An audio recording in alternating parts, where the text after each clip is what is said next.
Oh, I think it might be working. Let's see. Oh, it's working. It's working. All right. It's working. Oh, there we are. Okay. Is all there? Right. Huh?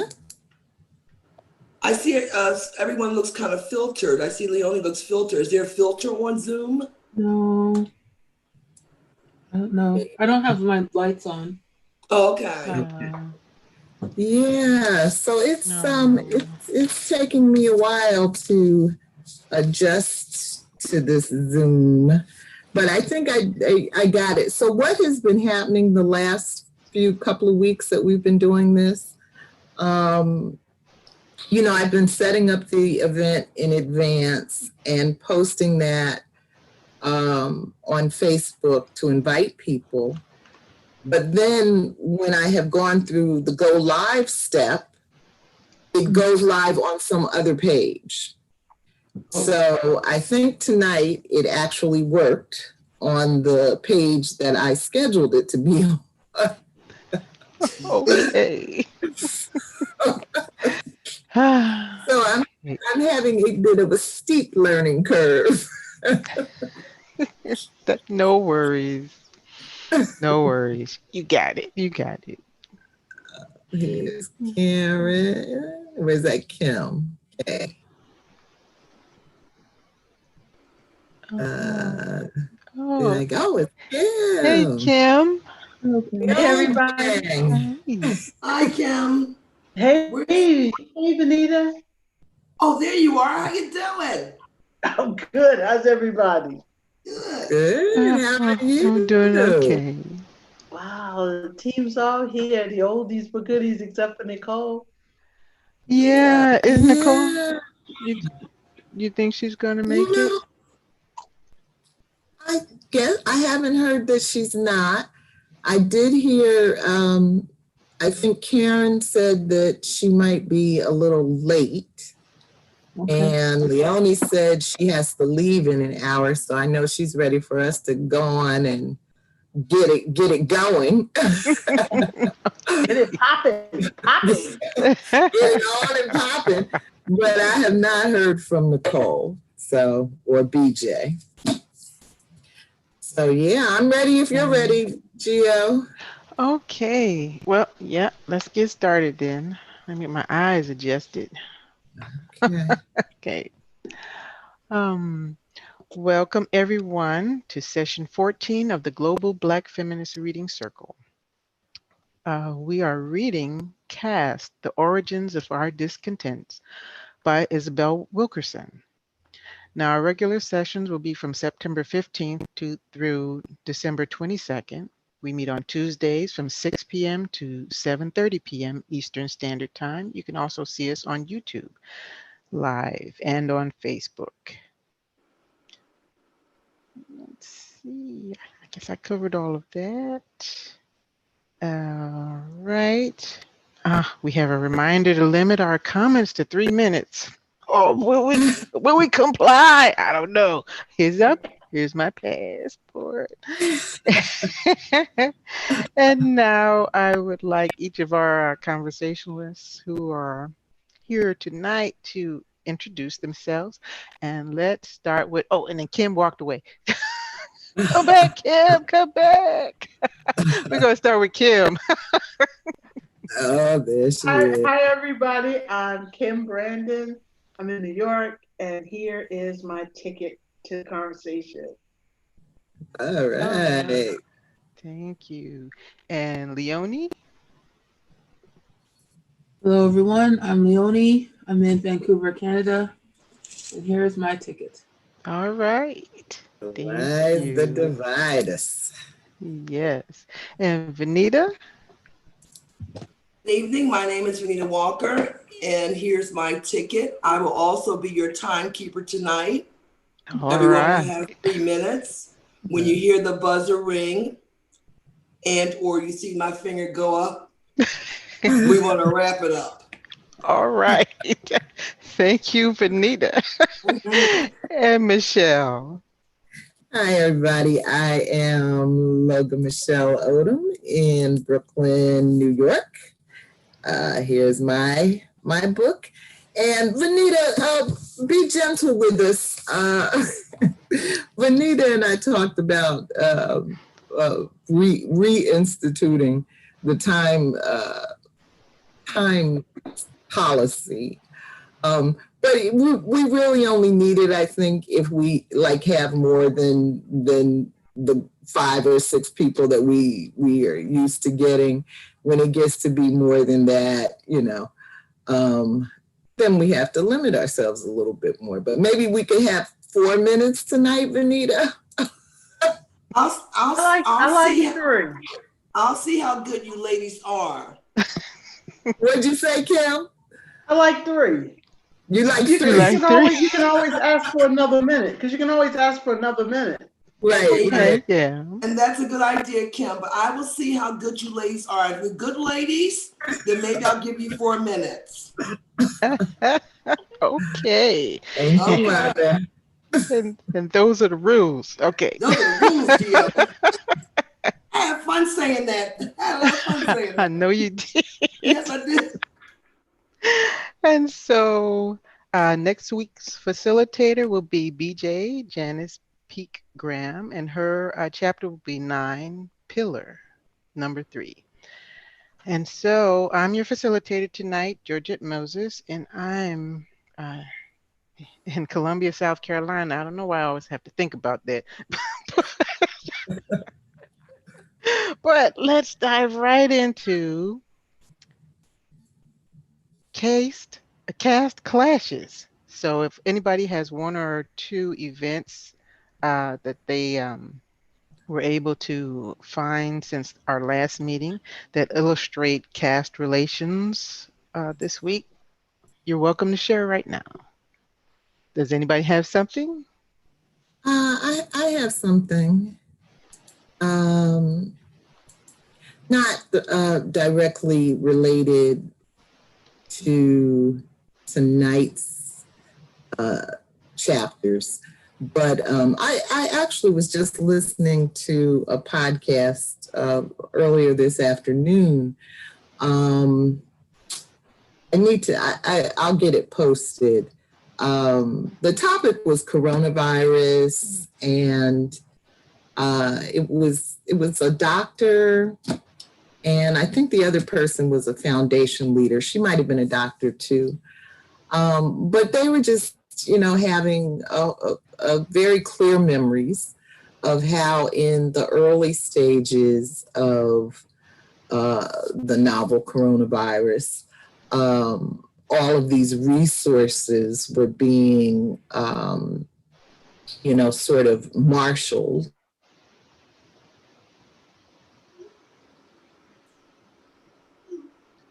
Uh-oh.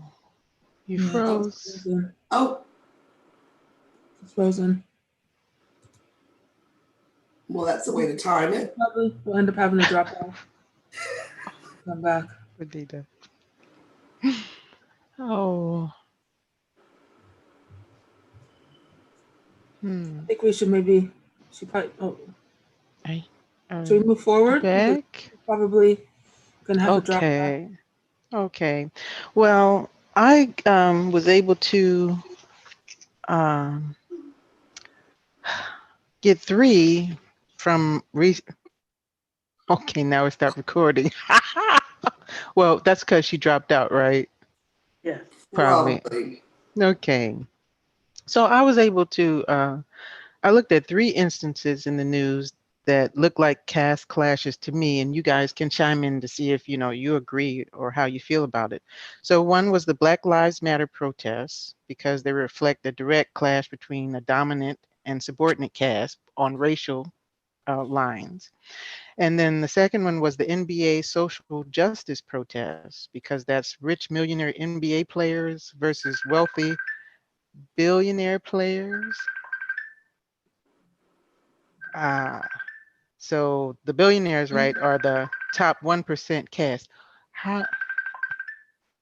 Whose phone is it? Okay. Must be. Oh my goodness. I think that's yours. But That was me. Oh, sorry. Okay. Who was that trying to call me? Okay, anyway. Maybe Michelle. No, no. Okay. Sorry, guys. So, the NBA players sort of boycotted, but they made demands to achieve some social justice and racial equality in the arena where they could, make some changes. So, the three things that they got to do were an immediate establishment of a social justice coalition. They were able to convert the arenas that the league had control over uh, into safe in-person voting places for the 2020 election.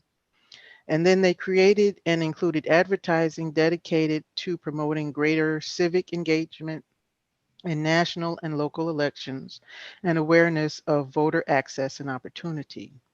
And then my third example was the Seattle and Portland protests. Now, even though these cities are majority white, so that's the dominant caste, as in relation to the Wilkerson, they're still demonstrating against racial injustice, police brutality, which is in effect human injustice, right? So those are my three examples. If you guys agree or disagree, or if you have something that you came across that was relative.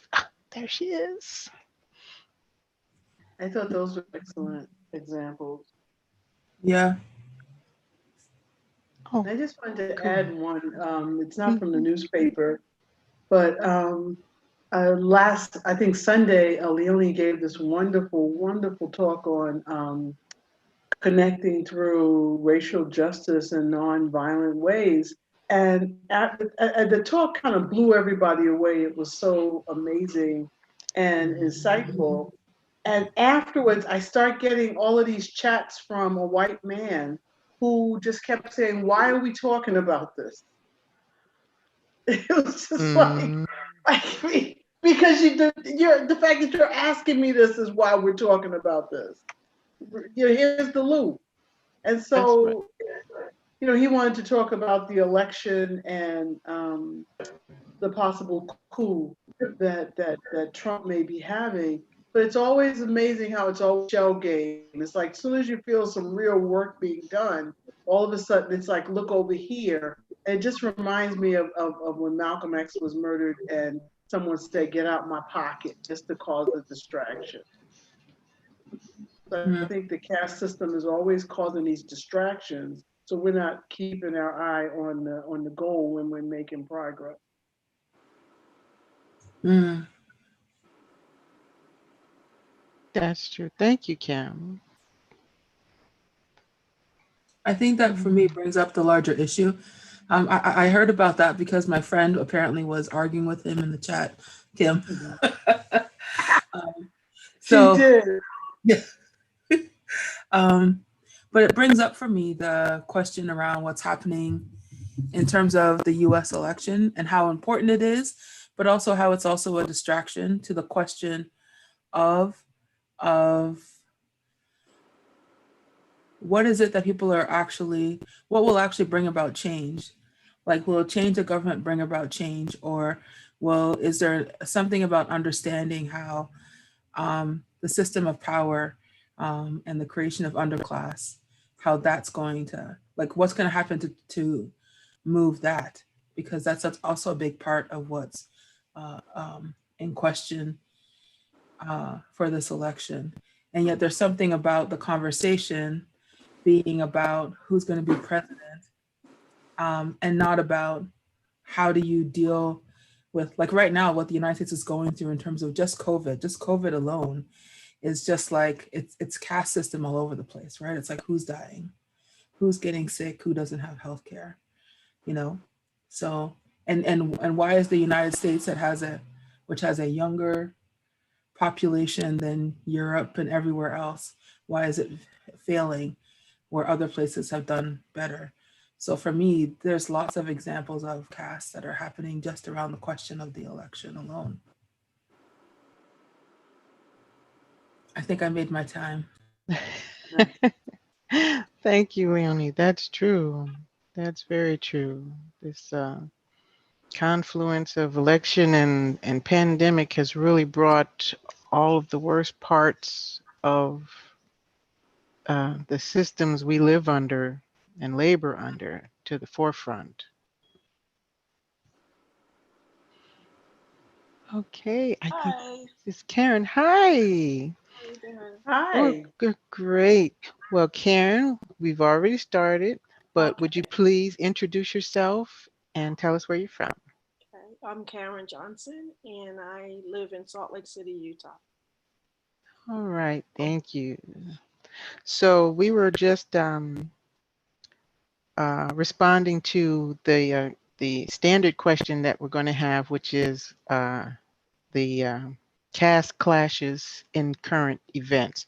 So Kim responded, I responded, and Leonie has responded. And so if you have something that Right. you, So I'm sorry, I didn't get a chance to see the questions. I was real busy at work. But could okay. you read the question? Okay, yeah, sure. It's just, this is going to be the standard question for the rest of our session, and it is find the caste clashes in current events. So just what's happened, you know, in recent events Right. that demonstrates that. So you don't have to answer right now. We'll come back to you if you Okay. want. Okay. I'll reflect on that. Okay, cool. Uh-huh. That's fine. So Vanita, did you want to add anything? Oh, or No, but I did see something interesting. I find a certain thing interesting. Um, there are people that are actually starving to death during this pandemic that have lost their jobs, and that comes from every walk of life. Whether you're making $200,000 a year, you're making 20. If you're no longer making it, you have no food. And just to think that the Congress went on their hiatus for a month. Meanwhile, back at the ranch, the states and towns, I'd say on my local level, which I think is more important than actually Washington, what's happening on my local level, people work tirelessly to try to feed those that cannot eat, to provide them with food and what they need. They came back from their hiatus. I wish I could be so lucky. And they still are in this political pull while people are hungry. So I'm looking at this caste system where the elitists still is deciding openly, with the $2,000 suits on, the $1,000 gators, if you're going to eat or not. And they do it with such ease. Right. yes. I don't see any urgency on anyone's face. Obviously, there's no urgency because you take a hiatus and you have to have your hiatus for a month and come back, even leaving without taking care of that business. I'm just baffled. And combining that with Corona itself and the mental stress and physical stress it's causing people. I just don't, every time I see them, I have an out-of-body experience. I just can't believe it's just unconceivable. In the United States of America, that's supposed to be the superpower. Yeah. I appreciate your, Vanita, I appreciate your comment because it does tie into issues of class and perhaps caste, because people assume we live in a democracy, where in fact we live in a corporate capital, racial capital society. And so what we have experienced under this administration and even previous administrations, particularly as it reflects with the pandemic, is that profit and money for the elite is more important than it is for everyday folk, and that people are indeed oppressed due to class issues. Now, to respond to the question about caste and class, I think when we look at, it's important, and Wilkerson mentions this in her book about, but she doesn't go into it fully, but about understanding issues of hierarchy as it comes to class. And I think that that's something that we need to understand, where Black people who are enslaved, right, are at the bottom, and then you have this total opposite end. And so the caste, so anything that is measured against Blackness or anti-Blackness, we have to understand how it gets played out in terms of caste as well as class.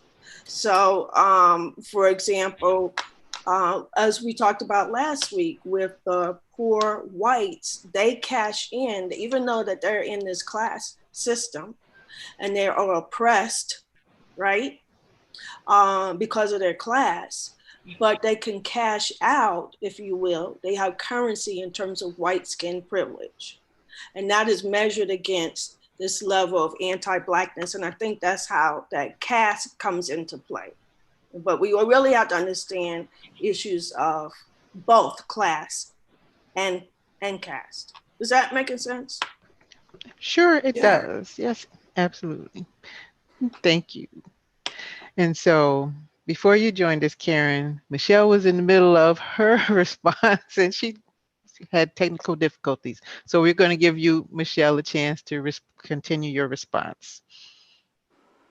Yeah, my apologies. That was my little Wi-Fi modem just zapped out on me. And I feel like I've been the hell of that trying to get back to this meeting. Well, but it sounded like, you guys know I will always fight to get back to you. Yeah. But it sounded like Venita had actually picked up on what I was saying. And, I was just saying I would share this podcast that I was listening to between two doctors on coronavirus and, and just how they didn't use the word caste, of course, but how class dynamics have played into all of that, how the country is responding with resources or the lack of resources, and as well as the number of people that continue to lose access to health care. So that's, yeah. Yeah, that's important. That is definitely important. It's in our face. Now, Michelle, I just want to make a comment that we're no longer recording. Is that correct? Oh, is that right? Okay. We are broadcasting, but we're not. I'm not seeing anything that says recording. Okay. I think that I'm in here. Oh, yeah, you're not the host. Let me make you the host again. Yeah. So you were able to take over the host, Leonie? It automatically, it goes to the next person, so it came to me. Good. Right. We should figure out how to, make that official so that, if you could go ahead and start the recording again, because I think you're gonna not have a full recording. So. Okay. There you go. Yeah, because I was wondering how Karen got in. I couldn't get in myself, and then it was saying the host is about to admit you. Gremlins. Yeah. Oh, well, okay, ladies.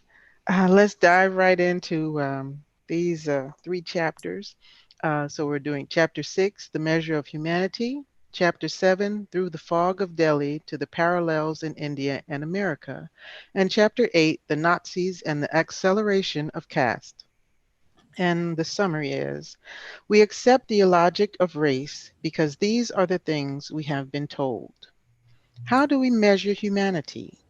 Who will be included in the dominant caste and who, by arbitrary illogical standards, will be excluded? Wilkerson begins this first chapter with a story that deftly illustrates the ludicrous categorization of humans that has gone on for centuries, accepted as the received wisdom of the laws of nature. The man-made invention of race, as well as the term Caucasian, have no basis in science or biology. In fact, human beings are 99.9% genetically the same.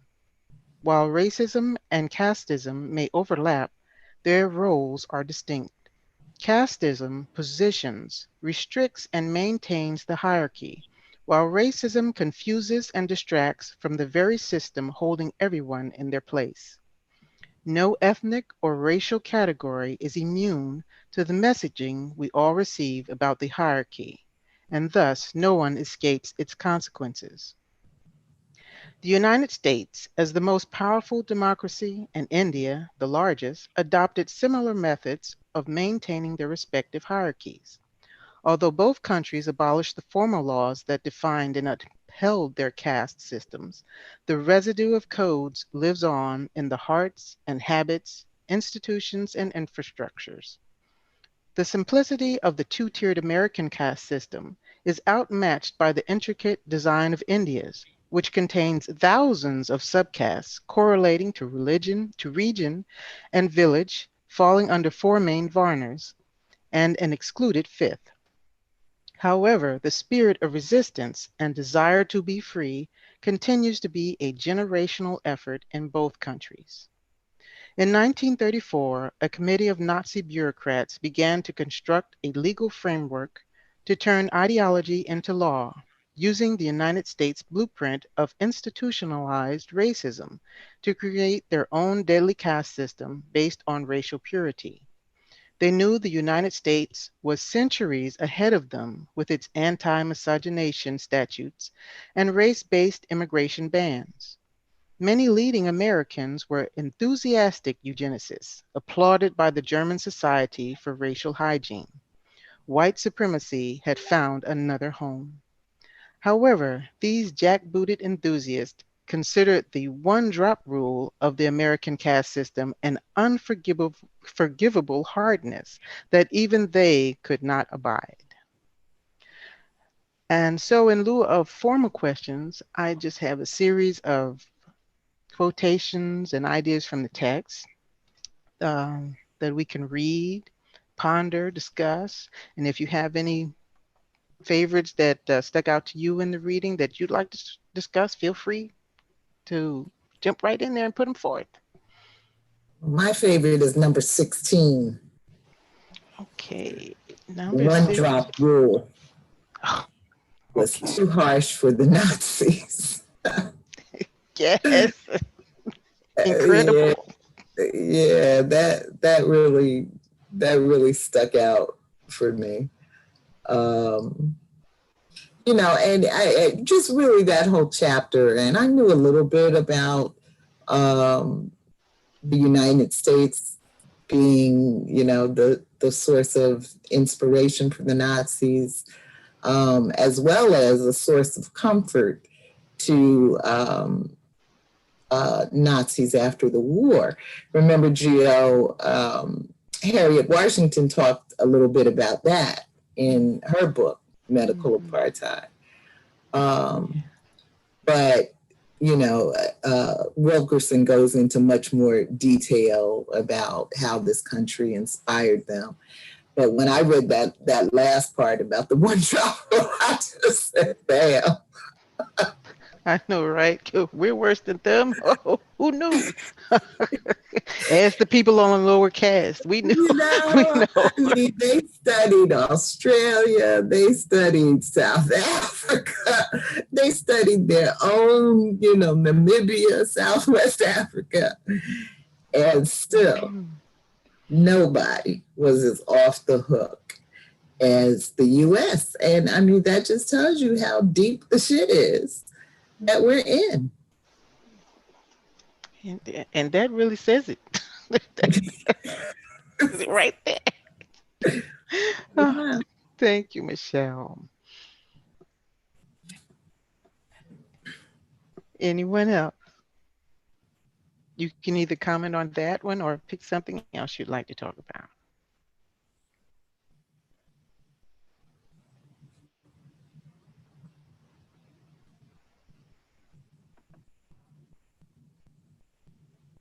I think I like the one Michelle picked out because I think there were so many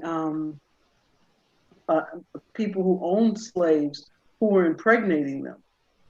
So to know that your seed is not white, I think that helped them justify, what they were doing to Black women, and at the same time, it talks to the bestiality that it's not somebody over there that's Black that you have turned Black so that you could be white, but you actually did that to your own gene line. You also did that to yourself. Mm-hmm. So what's the price of white when you could say, oh, that child that I just fathered is not human, not white. Mm-hmm. Yes, absolutely. Thank you, Kim. Mm-hmm. That's the same argument people make now, though, right? Is that like they don't see the humanity in people. They're not, because that slave owner who fathered a child doesn't see that child as a child. They see that child as a commodity, right? Yes. And it's the same way people are being manipulated now. It's like people don't see human beings as human beings. They see them as a commodity. You're not a family who's been hit by COVID and so therefore can't make your rent. You're non-paying people who are living in my house, and so you need to go because you're not generating income. Yes. So it's the same thing that's happening now over and over again. Mm-hmm. Mm-hmm. Yeah. I'm just wondering if that's the case and you father a child that becomes a commodity, are your white children commodities too? Mm-hmm. Can't sell them. Is your wife a commodity also? Yeah. Well, Is this the actual culture? Yeah. Well, Kim, that's an interesting question. I wouldn't say they're quite view them as commodities, but they do probably view them as accessories, right? Because the children are expected to go to a specific school or join the business or do something that improves the lifestyle or continues the reputation of the family. And as well with the wife, if she probably chose to do something wild and crazy, like, I don't know, go off to India and help the Dalit class, and that wasn't approved by her husband and their social group, then she'd probably be divorced. Yeah. So it's all about appearances and tradition. I think so. And control and hierarchy. Did you all see The Handmaid's Tale or read the Margaret Atwood's book? Yeah. I did see. I just saw I binge watched the series on Hulu. It's 3 seasons this weekend, so I'm full of it. Wow. And and it's like this need to control, this power and control, this hierarchical thinking, where there's always going to be somebody, whether it's women that you subordinate or children that you subordinate, or as Isabel Wilkerson starts out chapter 6, pick a feature. People with blonde hair, people with long legs, pick a feature. But this need to be in control. I posted something this evening. A guy had posted this picture of these 3 cute Black men. I don't know who they are. They're probably somebody famous. And he said, ladies, if you had to choose one of these men to go on out on a date with, who would you choose? So I posted it and I said, why would I have to choose? Okay. You know, but the real question is, there's always somebody trying to control your pussy. There's always somebody trying to control other people in any way they can. Yes. So, and I think that is also important when we look at the society, how it's structured, how institutional structures of not only just race, but also class and gender, and religion and ability and a disability, is structured in a way to not, like you said, Michelle, to control, but also to exploit. And that's part of the corporate capitalist system in which we live in. Yeah. And so we need to fight for a society that is about social justice and racial justice, etc., those kind of forms of justice. But we live in a structure of a society that is about exploitation, but exploitation due to how it can profit off of each. And going back to Kim's question where you was asking about, and you were referring to during the time of slavery, about how were the wives looked upon as commodities. Were you referring to the antebellum time frame? For the most part, yes. Okay, because during that time frame, also women were looked upon as the subordinate other. And so when you look at narratives, not only slave narratives, also narratives of women who were married to men who were plantation owners. They talk about the kinds of forms of oppression, gender oppression that they experience. And they in turn, like for example, I don't know if you ever read Incidents in the Life of a Slave Girl by Harriet Jacobs. That's a real good piece, because what she does, her story lets us see how race and gender and slavery and the white woman, how all of that plays out in people's roles. So Harriet Jacobs is a young enslaved child this is her slave narrative. She writes this because slave narratives were written as a form of abolitionist material. So she talks about the forms of abuse that she experienced, not only from the enslaver, the so-called master, but also from his 16-year-old enslaved master, who was a grown man, who was married to a 16-year-old teenage girl, and how she also was oppressed, but then she turns around and abuses Harriet Jacobs in psychological and verbal and physical ways. And so what that speaks to people's humanity or lack thereof, right? And so the story of slavery is not really told fully or appropriately in this country. We like to sugarcoat it, right? But we don't talk about, well, what happens to the so-called mistress on the plantation? How is she complicit in the oppression, or how does she experience forms of oppression because of her gender? What about the white children who play with the slave children and then see those slave children be abused? How does that speak to their own spirit in terms of what they're witnessing? How does that impact their own humanity? Right. And these are, this society, people talk about, America is so great and we want to give democracy.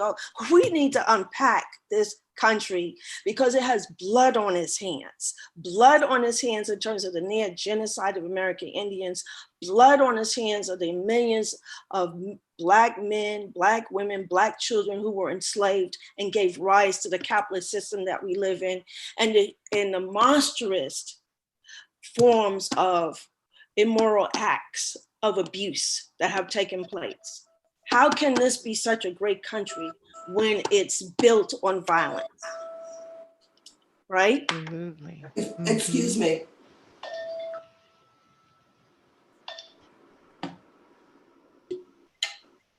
Before you arrived,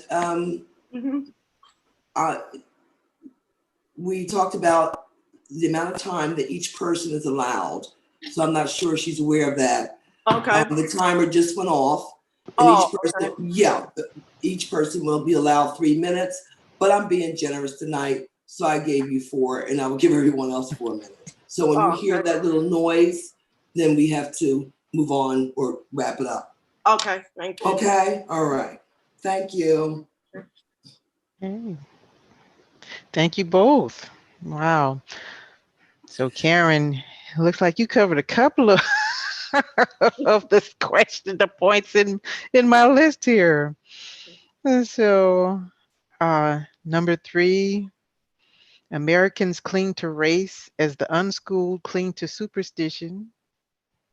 Number 6, the invisibility of caste is what gives it power and longevity.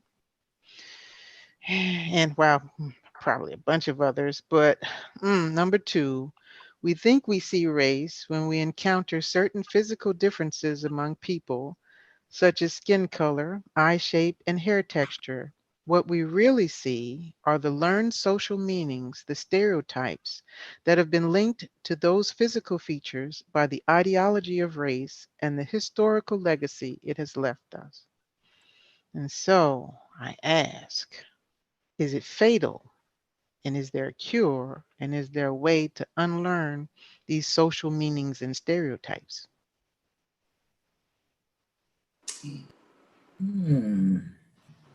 Good question, Gio. You guys can handle it. Yeah, actually, it makes me think about something that Karen posted today or yesterday. It was a commentary by Black Agenda Report on the book Caste, and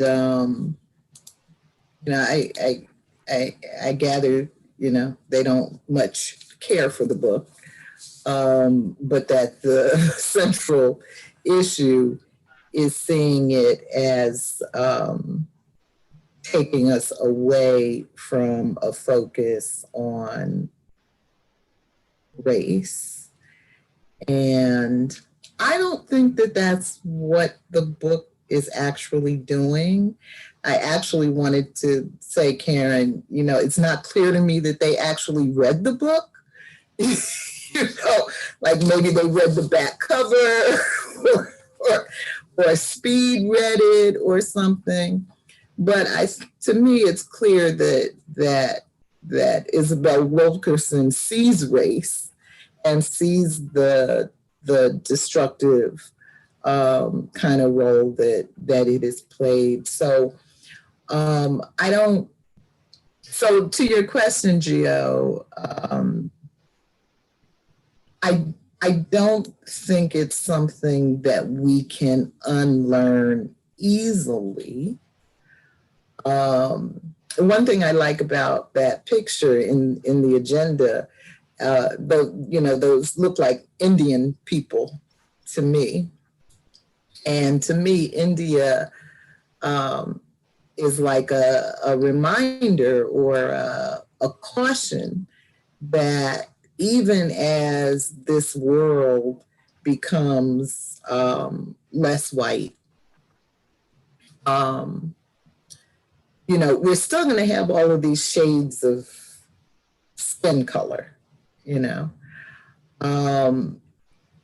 and we still have been taught, even within our own Black American, subset of Black folks, we have been taught that certain skin colors deserve certain treatment, So, the optimist in me wants to believe that, yeah, one day we will unlearn it, but I think it's going to be a minute. Yeah. Yeah. Yeah. Thank you, Michelle. Yeah.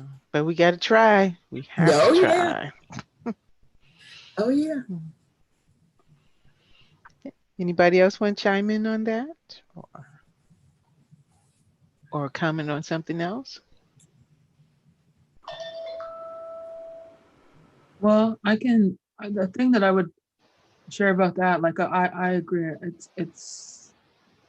Wilkerson does absolutely speak to racism and it being a thing, but she also points out what is really, in my mind, a clear fact.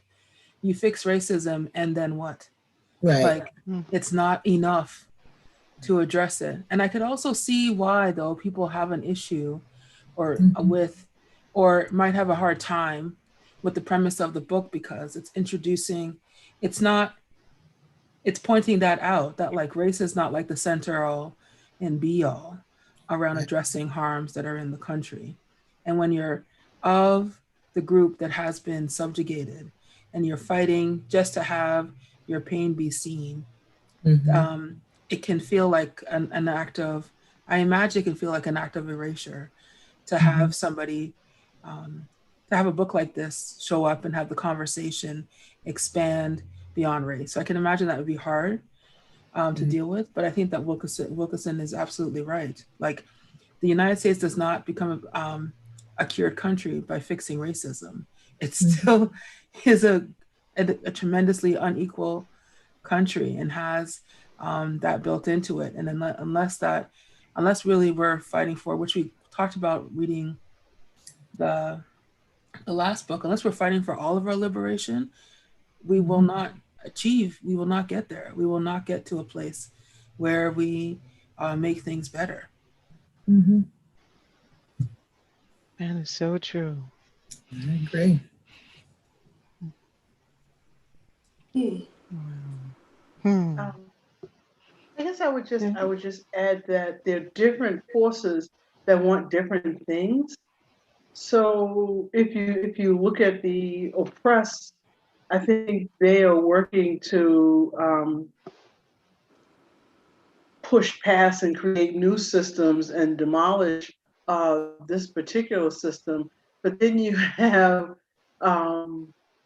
people who are the other extreme, that they would die and have their whole lineage, that everyone in their family die, because this is how important this is for them. That not only would they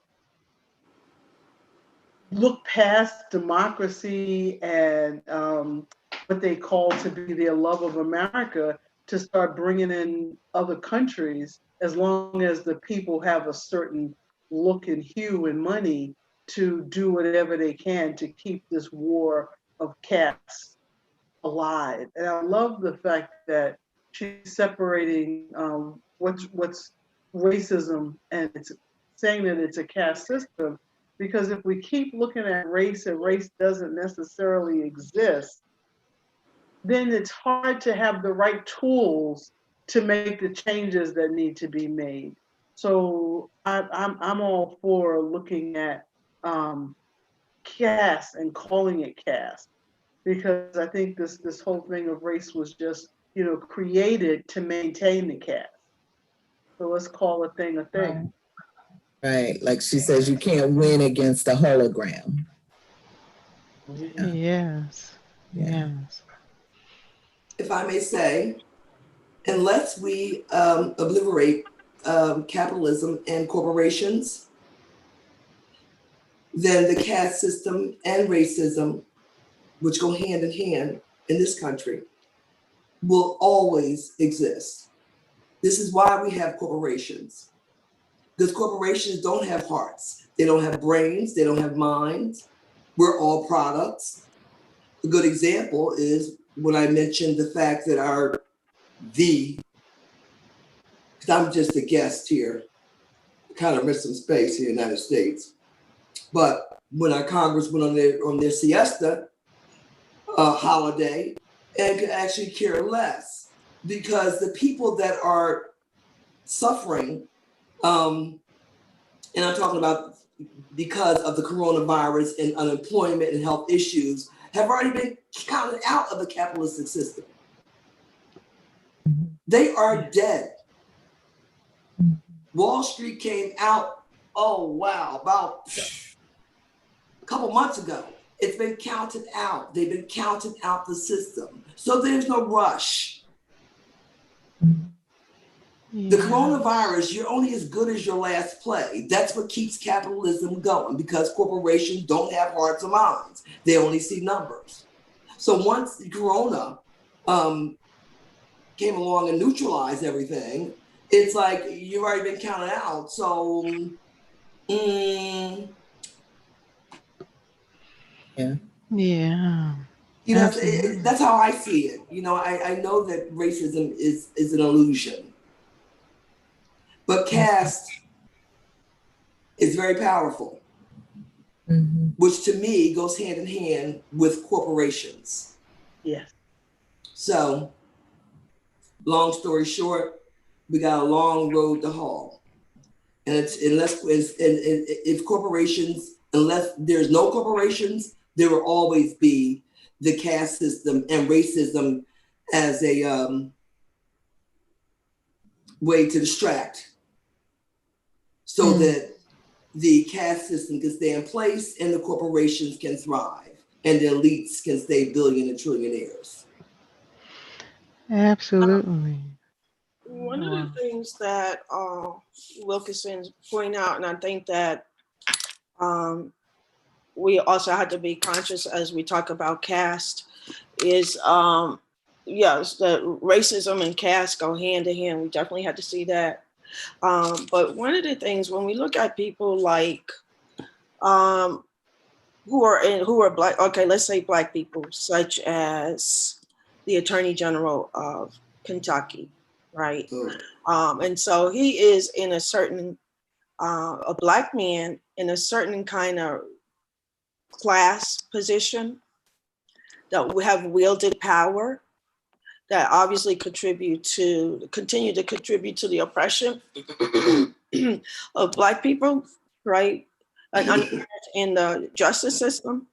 And so one thing that caste, we have to understand that some people can navigate the caste system. And we see that in India, where class and caste, we have to have a real deeper understanding of caste, class, and race. Because in India, people get stuck in their caste system. But in terms of race and class here in this country, you could move out of those forms of oppression. You either could be part of the problem, right? Like, such as, I'm just using him as an example, that particular Attorney General, or Clarence Thomas, a Supreme Court Justice, who can navigate a system outside of their race and within a certain class background, and also be part of the problem. So we have to understand how caste operates differently, right, in this country than it does, for example, India. And I think that's why it's important to always hang on to an understanding of race and class, and not just the caste system. Yes. And I think that there's a limit on how much you can rise above race, you know. And so the example of asking Barack, picture that, asking Barack to fetch you a fresh drink. Yeah. I guess what I see in reading the book is that caste uses race as a tool. So I never want to be at a point where I'm saying we're not going to talk about race. I'm just saying that caste uses race as a tool. But even if you use tallness as a tool, then we would be talking about tallness. Exactly. Distraction. Yeah. It's a distraction. That's all. Yeah. And you'll see that tonight. Yeah. When, and it's the fool and Biden have the debate.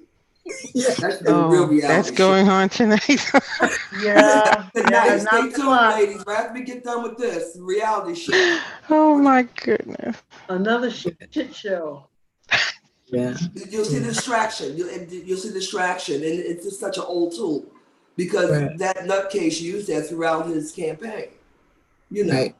Yes. the black folks, I mean, the commercials are out. You see this commercial I just heard the other day. It was amazing. It was geared towards the white suburban housewife that he thinks is still in the suburban. They're still white because he's thinking back in the 40s.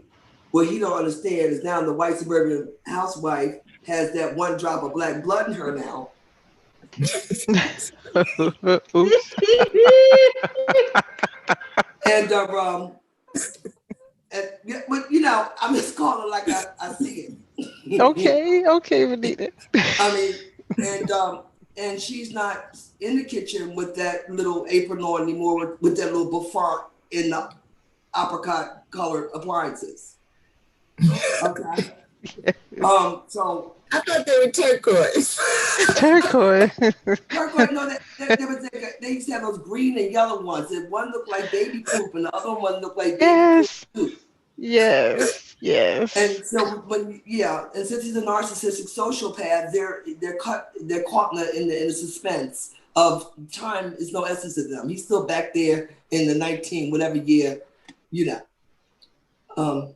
But anyways, what was I saying? Yeah, but he does seem to have a lot of people stuck back there with him. And that's that's partly because racism has been such an effective and deeply embedded tool. Yes. It works. Yeah. It does work to a certain extent. Yeah, it does work. And that's why Hitler was afraid of that one drop. Because if you only have one drop, that means that 99% of the people are black. Now, you cannot oppress a group of people. Who are you going to oppress if everybody's black? They will find a way.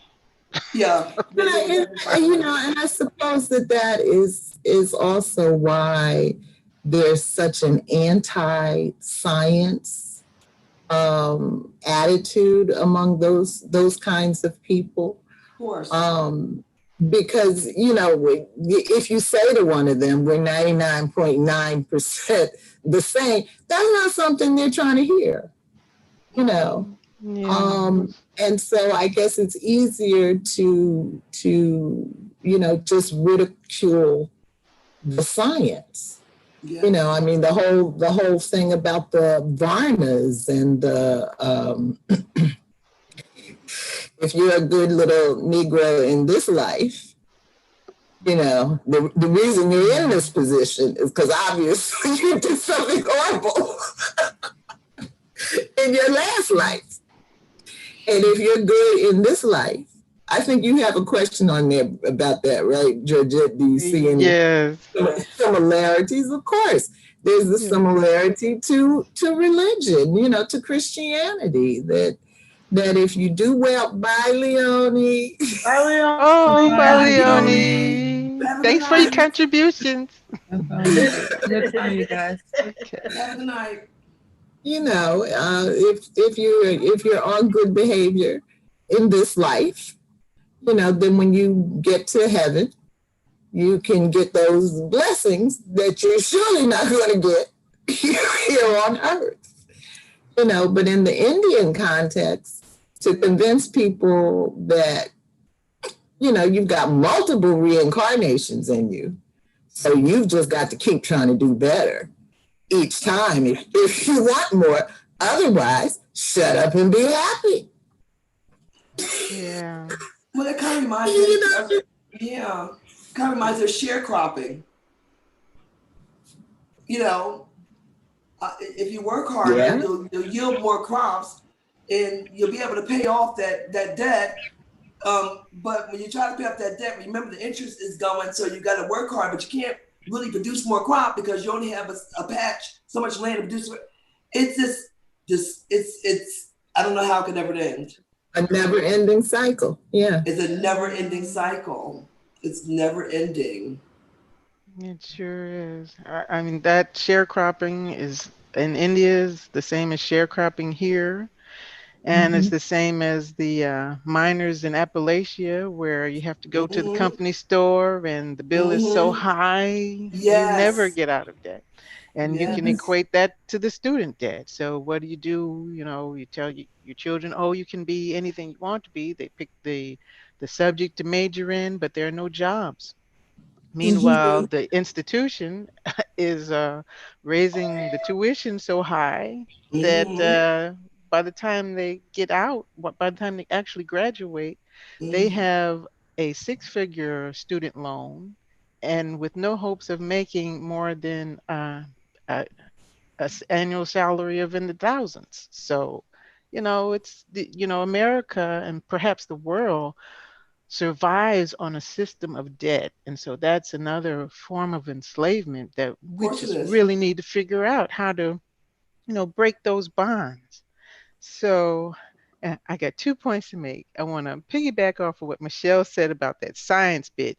Did you guys read the part where the dude who came up with the term Caucasian came up with it because he liked a particular skull? It was cute. Yes. I'm like, what kind of witchcraft backwoods? I'm like, this is not science. This is caprice. Pseudoscience. Yes, that's it. That's it right there. Yeah. They've been working it for a long time. Oh my goodness. But I wanted to go ahead, make your other point, okay. Georgette, And then my second comment is it kind of piggybacked on what each of you said when you brought in the aspect of capitalism and corporate, because I was telling Joel about the book, right? And I was trying to explain to him about how Isabel was, her, contrasting and comparing racism, capitalism, and of course he went off. But he gave me this not in a negative way, but he couldn't understand how why she wasn't highlighting race over caste. And I'm like, maybe I didn't do a good job of explaining. He's going to get the book. But this is his hypothesis he presented. He said, America as a hyper-capitalist society, the predominant or dominant caste is the rich, and the clash is the rich versus the poor. Now the subcastes are Black versus the white. And then social mobility is controlled by economics, politics, and racism. The result is that money is always on top. So that's what he said. So I just dropped that off for you guys in case he decides to pop in here on us one day. Well, I wish he would. Tell him we miss him. Yeah, I invited him. But he's a hard-working man. So yeah. He put us down. Okay. But I wanted to say, I wanted to tell you all about this before. I told you I listen to Michael Moore quite often. And there's a podcast that he has that's a few months old, before June, where he interviews this woman named Stephanie Kelton. And she's an economist. And she had a book that was due to come out this past June. I believe it's called The Deficit Myth, ... something about the people's economy. But what I kind of heard her saying is that where we go wrong is that we equate the federal budget to our household budget. So she says, it's true. In your household, you have to have the cash to get the things that you want. If you don't have the cash, then you go into debt and you owe that money. In a state or local government, you have to have the cash to get the things that you want. If you don't have the cash, you go into debt and you owe that money. She said, but the federal government, because it is the only entity allowed to print money, if any of us try to print money, it is counterfeit. They're not in the same situation as us. And it made me think about toward the beginning of the pandemic, Chairman Powell, chair of the Federal Reserve, came out. And, they're very cloak and dagger, smoke and mirrors. You never see these guys. But he came out, he was on 60 Minutes, And he very clearly was saying, this is early in the pandemic, he very clearly was saying, look, we can print all the money you need. Just take care of the health problem. We'll worry about the economy later. And so the person who interviewed him was like, well, yeah, we're about to do shit. He was like, take care of the health problem. We'll deal with the deficit later. So back to this economist, Stephanie Kelton, what she's saying is, it is the wrong question to ask, how are we going to pay for this? How are we going to pay for healthcare? How are we going to pay for free education? How are we going to pay for a universal education? We can pay for all that because we can print as much money as we want. And of course, the federal dollar is not based on anything. She said the only thing you have to do is to manage inflation. That's where you have to keep your eye. So it was very interesting, very interesting concept. So I will look for that podcast and share that with you also. But that's another caste clash issue going on. Yeah, thank you, Michelle. Yeah, I do kind of remember that in the beginning of the confusion of the pandemic. They said that, and you kind of felt comfortable, and then all of a sudden, no, we can't give you any money. Right. But we can get paid, and we can take a vacation, and we can go ahead and enjoy our health care. But yeah. Right, because as long as there's this cycle of debt or perceived debt, then we can maintain the control and the hierarchy. Yeah. And the exploitation. That is true.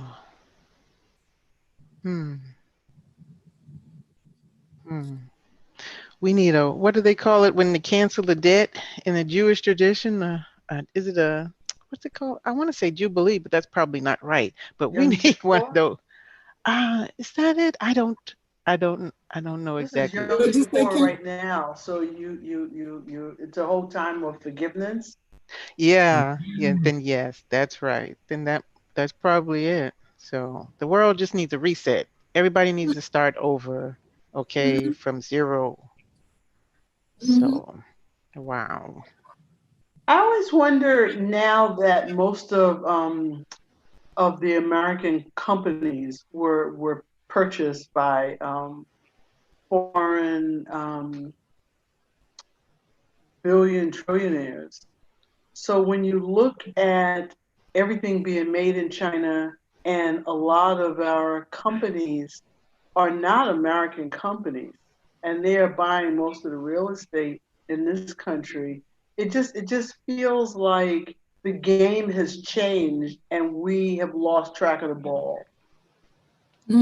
Yes. It really does. It just feels like what we're trying to fight, the government that we think we're trying to fight, is being, held hostage by these new corporations. And I don't know who the new corporations are, but they are not the Rockefellers and those type of people who, had their time at the top. Right. Yeah.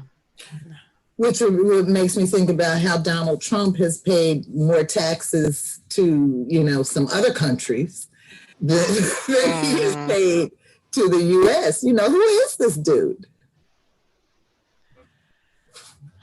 Well, we were kind of warned about this in the beginning, and it's just kind of like, all right, we told you people. Now here are the tax records. Because you didn't believe us, and you didn't believe all his associates who ratted on him and on the down low. You didn't believe his lawyer. Right.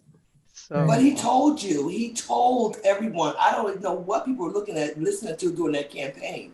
And I've had quite a few conversations with associates, I wouldn't call them friends, about that same thing that happened to be Trump folk.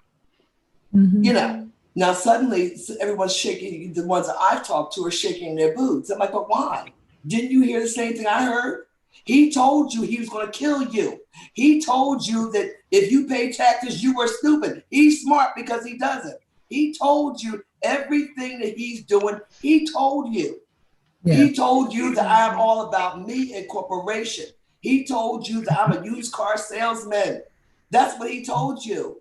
So I don't know why anybody's going in shock. That was throughout the entire campaign.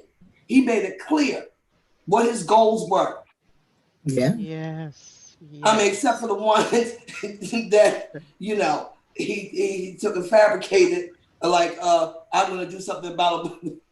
I've never seen, it must be the little penis syndrome. That's the conclusion I've come to.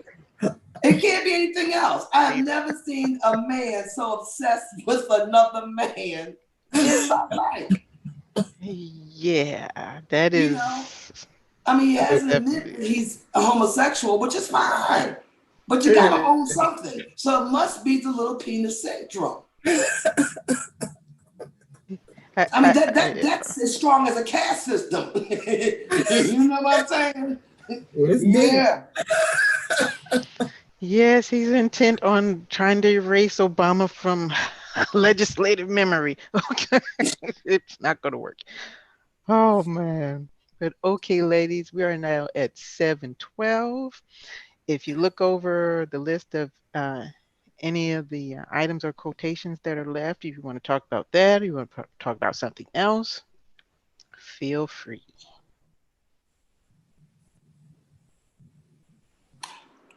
Number 11. Mm-hmm.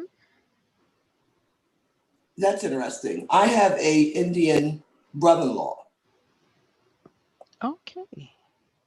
Yeah, that's that other 2 drops. Okay. Go ahead. We have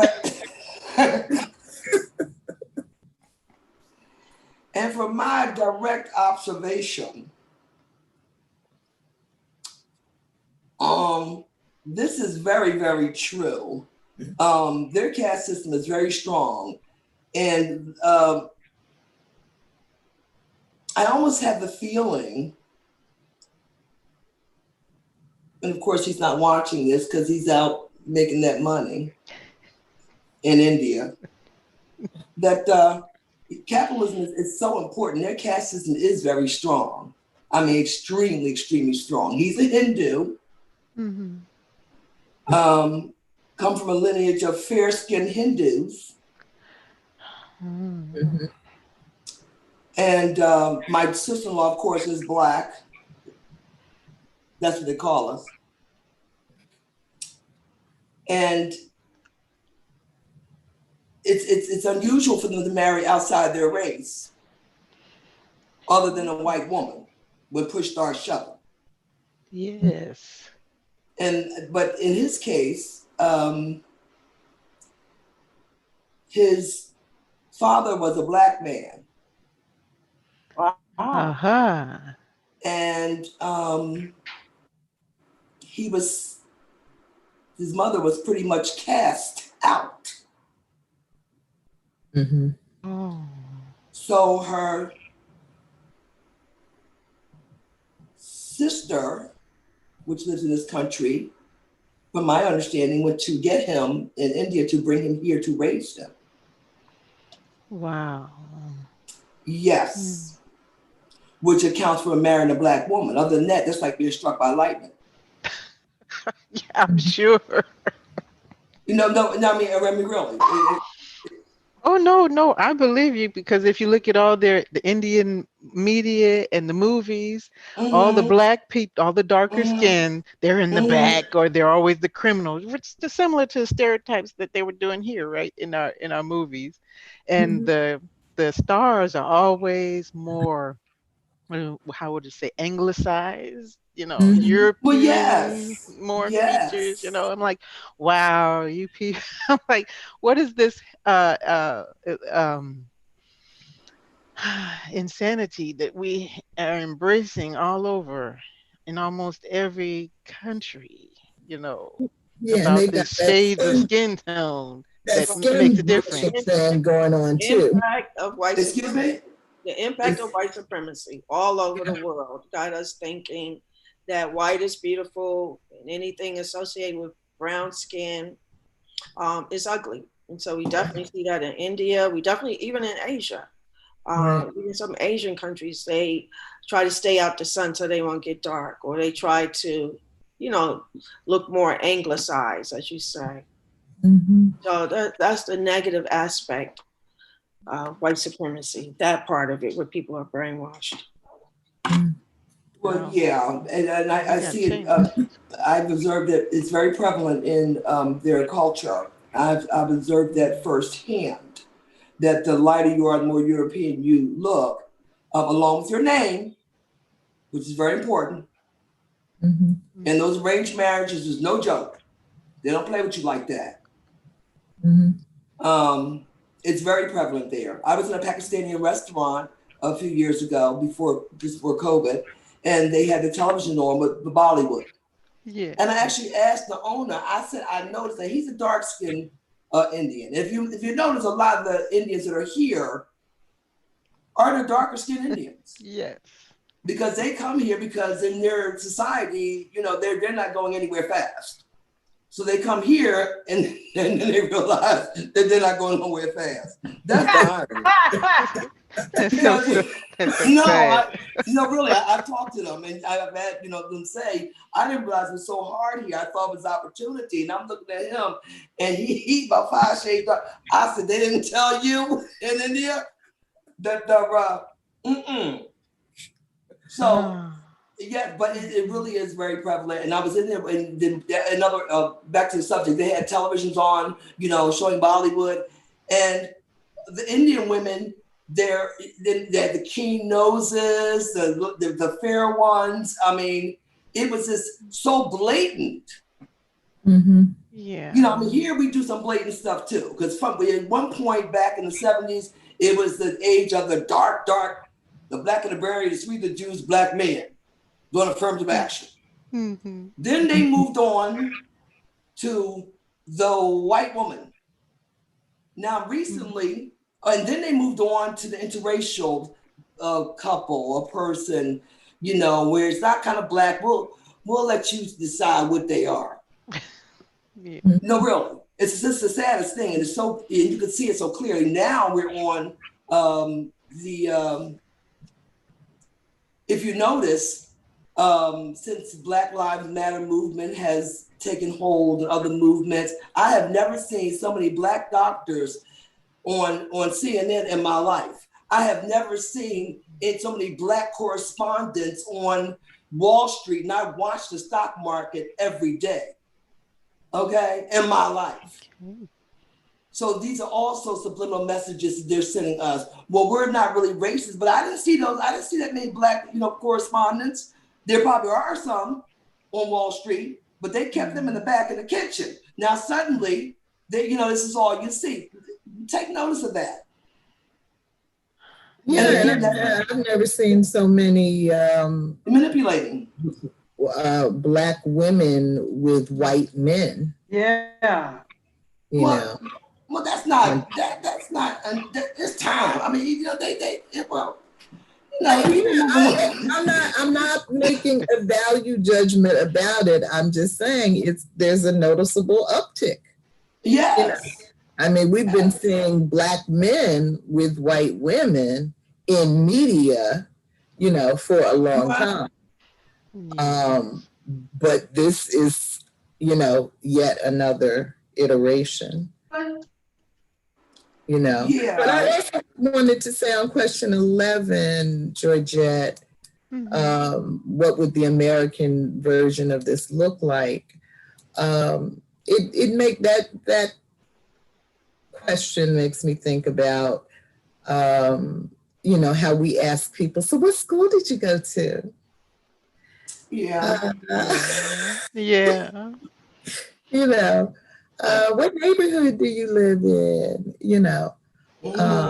Which, at base are ways of kind of ferreting out class/caste origins. I don't know that we take it to the extent that Isabel was describing, for what goes on in India, but I think it's on a continuum of that same kind of thing. And we do in certain areas of this country, for instance, the southern states. There are certain areas in the southern states among Blacks. Mhm. Okay, now my father is from a southern state, and my grandmothers both were from a southern state. And yes, right there in some southern states, you have casteism within the Black race, and it's extreme. Yeah. It is extreme. You have those elitist Black people that you will not penetrate their family. That's why they have their debutante balls. That's why they do all the bullshit that they do. You know, there's a lot of bullshit. That's why I don't mess with them like that. But because we have the caste system that's pretty damn strong in the southern states. And that's something Black folks don't talk about, is that strong caste system within our own race. That old thing, you better clean up your own backyard before you start cleaning up other folks. Yeah. Yeah. We definitely have it. Definitely.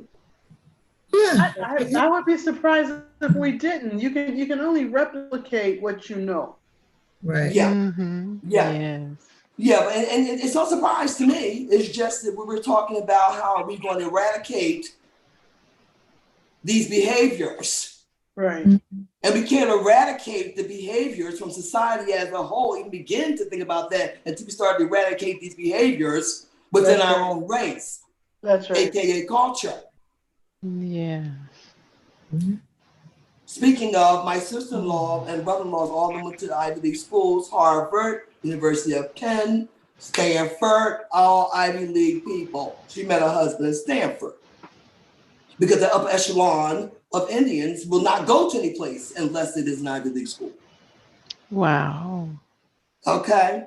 So, it's a lot of stuff going on. And we got a lot of things going on with us Yeah. that it has to be worked on simultaneously. It's just so much to work on. It sure is. And I mean, I guess you have to make it, have to have some reward, you know, for them to give up their comfort in being at that particular level of their caste, you know. They're not giving it up. No, They're not giving up. No, I'm not. I'm gonna be. Okay, no, I understand. Yeah, I was talking to a girlfriend of mine the other day. She Caucasian, and we were talking about, you know, classism and all the other stuff that goes along with it, and white privilege. And I had to be honest with her. Right about now, I wish I had me a little bit of white privilege. I can understand why everybody's getting all stressed the hell out, you know, and having all these mental issues. Because if you've been the king of the castle for that long, there's nothing that's going to make you, nothing that you can do to have them give it up. Because I don't think I would, being honest with you. I really don't think I want to get that up. So we have to pretty much wait till they die and try to teach the younger folks that are coming along about humanity. There's one race, and that's the human race. But for them old folks, you can't, there's no reward. No, nothing. Yeah. Isn't that sad? And at some point, I wonder if, you know, maybe perhaps the reason why the coronavirus is affecting elderly at such an exponential rate is maybe that's someone's, you know, underlying program to like make this transition. It is. It is. It's not by chance. Nothing happens in the United States of America by chance.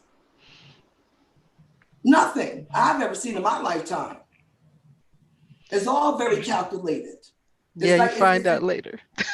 Right, you find out later somebody's book or documentary. Well, I mean, Donald Trump told you it's only old people dying. He said of a conviction at the very beginning of the pandemic with conviction.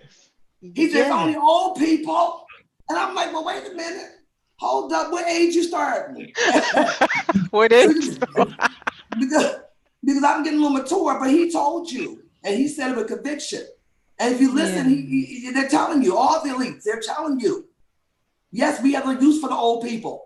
We have no use for the middle class anymore. That middle class, that's a joke, which is illusion anyway. But it's even a bigger joke right now. You know, so they have just no use for all that. Because, you know, they don't really, I don't know who's going to keep the capitalism, keep them wealthy. You know, but right about now, they're just trying to get rid of everybody. It's a new order. Yeah, you know. Anyways. Okay. Well, I guess we have about 4 minutes left for closing comments. So with this book, I started in August and then I put it down because I had to start back at work. But for me, like part 1 and part 2, to be totally honest, I was kind of struggling with this book. And maybe because I wanted to see I like how she writes. She writes is very accessible for the general audience. Mm-hmm. And I think I was struggling with the book because, number one, I was probably looking for a much more critical analysis as opposed to storytelling. But now when I got to part 3, when I started reading that, I was saying, okay, I like that part because she's starting to build her argument and support for why she's using caste as a lens to understand what is going on in this country. So for me, like I said, I kind of wasn't gelling with part 1 and part 2. Okay. Well, that's fine. Thank you for your honest assessment. It's cool, you know. Hey, we're all friends here. And so, and that's interesting you brought that up because, you know, that's kind of how I read these first chapters, where she's glossing over and trying to, you know, keep your interest, right? Keep the reader's interest. And so, but what I do when I see something interesting, I just go look it up and then I'm off on a tangent someplace else. But that's me, you know. So, but I'm glad to hear that later on in the book, because I haven't, you know, gone past these 2 chapters here, that it's going to get, you know, a little more toothy. So that's cool. That's cool. Yeah. Yeah. And Venita and I also kind of had that conversation during the early chapters that, you know, it felt kind of basic. Now, I like her writing. Did you read The Warmth of Other Suns, Karen?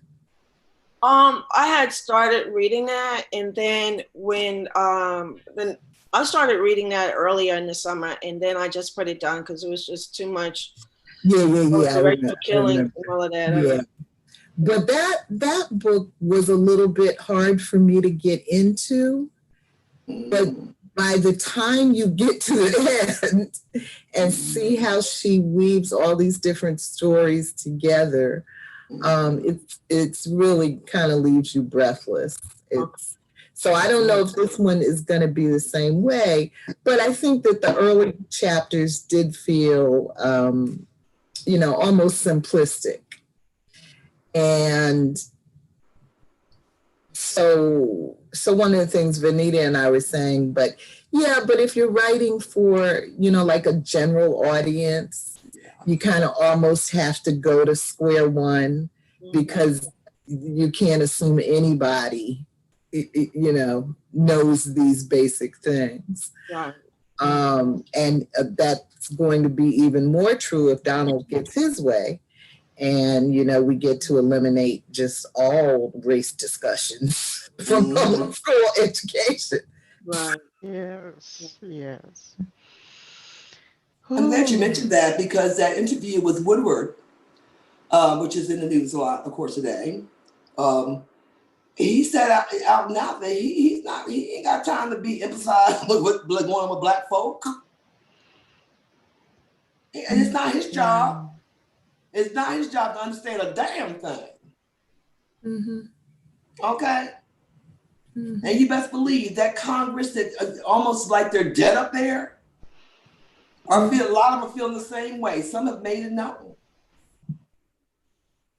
that they're not responsible. That's not what they don't care about all that like that. Yeah. So again, if you say nothing else about him, he tells you he is very honest about not giving a damn. Yeah. I'm going to have to jump off and say good night to everybody. What a great conversation. Okay. Thank you, Kim. See you next week. Have a good night. Okay. Thank you. Night. Good night, everybody. Good night, Benita. Good night. Good night. Yes. All right, this was a great discussion tonight. I'm sorry Nicole missed it.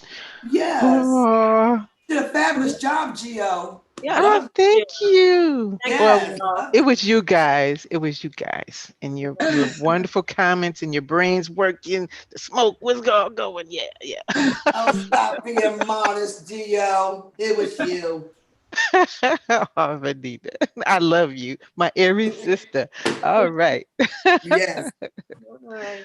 Okay. Okay, So ladies, it's been real. yeah. So next week, Karen. No, next week it's BJ, right? Next week is BJ. I'm going to have to BJ. reach out to BJ because I didn't hear from her. Last week I heard from her. This week I did not hear from her. So I hope, I hope everything is okay. Yeah. But yeah, I'll reach out to her. Okay. I think I'm in November, right? Michelle, November. Yeah. Let me stop the live recording. Give me a second. Are